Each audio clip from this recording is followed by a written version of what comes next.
Hey everyone, my name is Shanice and welcome back to my channel. Today I am doing another one of these book to film adaptation comparisons.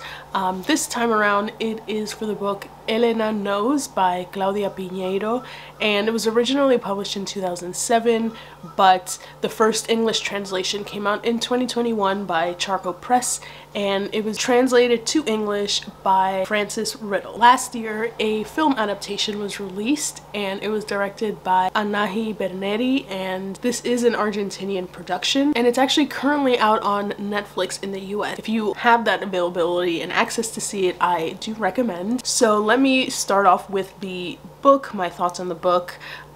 Generally, I really enjoyed it. It was such a surprise read for me. It has been marketed as a crime novel. It's really not a crime novel. I wouldn't consider it crime fiction necessarily. We get to the story from the perspective of a woman in her 60s with Parkinson's disease. Her name is Elena. At the start of the book, her daughter is found killed. She's hanged in a bell tower in their town in Argentina. Elena is convinced that her daughter Rita was killed, was murdered, and she insists on an investigation from the police. The rest of the townspeople have a different idea, as well as the police and lawyers. Pretty much everyone agrees that it was something else, but Elena highly disagrees and spends the whole novel going through her memories, recounting events, trying to convince herself that no, this was a murder. If you've read the blurb of the book and are expecting like some big crime revelation with a suspect, you're not going to get that, because this book is really not about that. For me, the central tenets are more interpersonal, are more about relationships and freedom, about deconstructing the very idea of answering why a crime was committed or why people do what they do. I think in a lot of crime novels and just in a lot of real life cases, people want to find out why someone would do that. How were they capable of doing this horrible act? But this novel plays with that and really shows us how even for the people that we know the best, or we think we know the best, we actually don't know what is going on in their minds. You can never fully understand your best friend, your loved one, your family member, because everybody in the end is capable of doing something unexpected. Or a better way to say it is, because we don't ever fully know someone's mental world, we can never determine what acts that they do are expected and which are unexpected. The writing is very economic and sharp and revelatory in every sentence. It's just every page that unfolded, you just get another layer of not just Elena's interiority, but different issues that she deals with every day. Like I mentioned in the beginning, she has Parkinson's. We really get to see just how the world isn't built for somebody with Parkinson's disease. There's so much that is lacking in terms of serving people who need a different kind of access to things. We see how government groups and red tape really prevents people with disabilities from, one, being declared disabled in order to get benefits from the government, to help them in their daily life. This does show how Parkinson's doesn't just affect the person with it, but also the people around them. I don't know how this would fare when you take, disability theory and disability activism and apply it to this.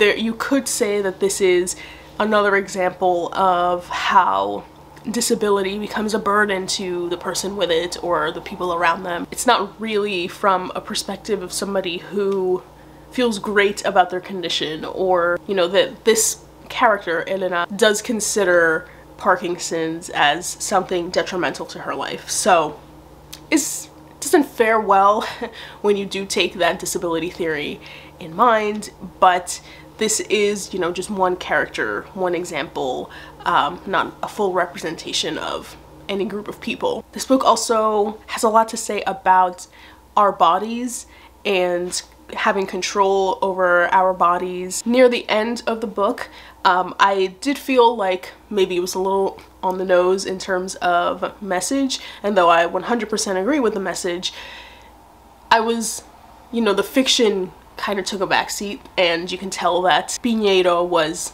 just kind of going off on her own beliefs, which is fine, you know, I agree with her, but it was a little on the nose for me. But regardless of that ending, I loved this book. I ultimately gave it 4 stars. One of my favorite fiction novels of the year.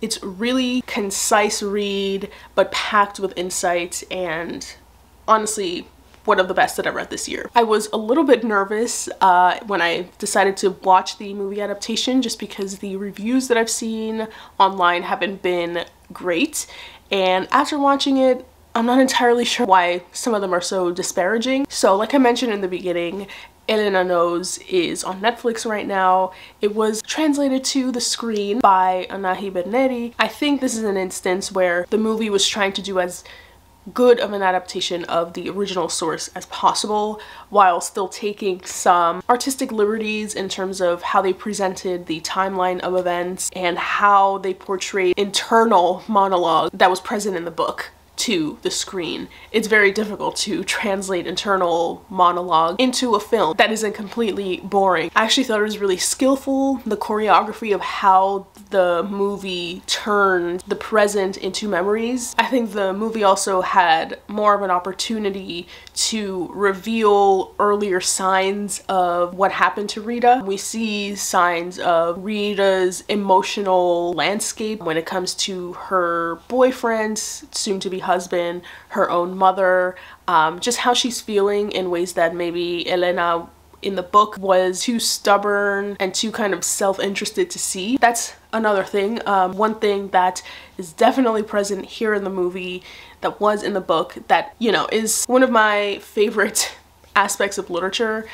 Not that I enjoy cruelty or anything, but when narratives show unflinching honesty into people's mindsets, that is always great literature to me. So here we have a very tumultuous mother-daughter relationship between Elena and Rita. They are both exceptionally cruel to each other in ways that you just want to like look away from the screen sometimes. The things that they say, they're both going through a lot, but still I have to try to put myself in their shoes. Like, even if I was having a horrible day, like, I don't think I could ever say some of the things that they say to each other. That is ever present in the film as it was in the book. There were also more opportunities for the film to sprinkle in this idea that Elena doesn't actually know. And it's not just Elena, but people in general, like I mentioned before, can never fully understand anybody outside of their own experience. Even with ourselves, we hardly know who we are, where we're going, you know, we're lost on our own. So how can we expect to fully understand why somebody else does something? So we get moments of Elena being surprised about something about Rita. There's this nice little inclusion of a rose garden that Rita planted for a school, and Elena never knew about it. So moments like that I think were very thoughtful inclusions in the movie. Also, the actress Erica Rivas, who plays Rita, was superb. And then the actress who they got to play a younger version of her was also just like perfectly matched. She looks so much like the older actress, and also she did a great job too. Another thing I enjoyed about this movie and appreciated was visually it represented the way that, you know, Christianity is ever present in certain cultures and certain people's lives. Here there was nearly always a crucifix in the background, or a church in the background, or a Catholic schoolgirl coming in and out of the frame, or the characters themselves would be speaking about God, or in the way that we intersperse religious language in our daily conversation, even if we don't really mean anything religious with it, you know, just saying like, oh, God bless you when you leave someone's house or something like that. That is going to be, you know, very important by the end, but it's just a great way to visually represent that too. Now the movie does change some things. I don't really want to reveal too much about it because I don't want the novel to be spoiled or the story to be spoiled, but they made Rita best friends with a certain character since she was a child in the movie, whereas in the book, Rita meets this young lady just out of the blue on the street. I don't know if that really added to what the book was trying to do. If anything, it kind of makes us understand why Rita would do this more, where we're really supposed to be a little critical of what she's doing. I think if she was friends with this person since she was, or maybe not even friends, they were superficial acquaintances, I guess, since they were kids, because they already knew each other, it almost makes you excuse the fact that Rita would get so involved a little later because they already knew each other. But I don't think that really needed to happen. The theme of motherhood is also present here, which I appreciated, and even visually too. There's a moment earlier in the film where Elena asks for a cigarette, and one of the male students who lights it for her puts it in his mouth and lights it and then passes it to Elena.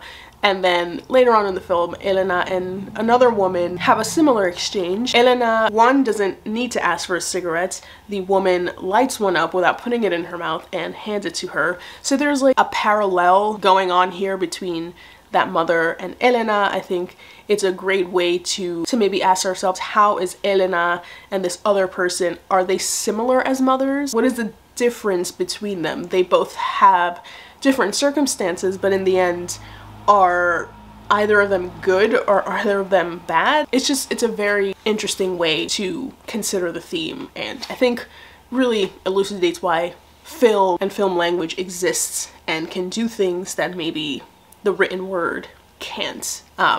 So yeah, I think overall I enjoyed this film. I don't think it's, you know, my favorite film of all time or anything, but I would give it like 3.5 stars. There is something, you know, to be said about casting an able-bodied woman as the lead. Sometimes it can feel a little uncomfortable to not be able to forget that it's a performance. And also I think even though the movie was a good adaptation, that interiority was what made the novel so special.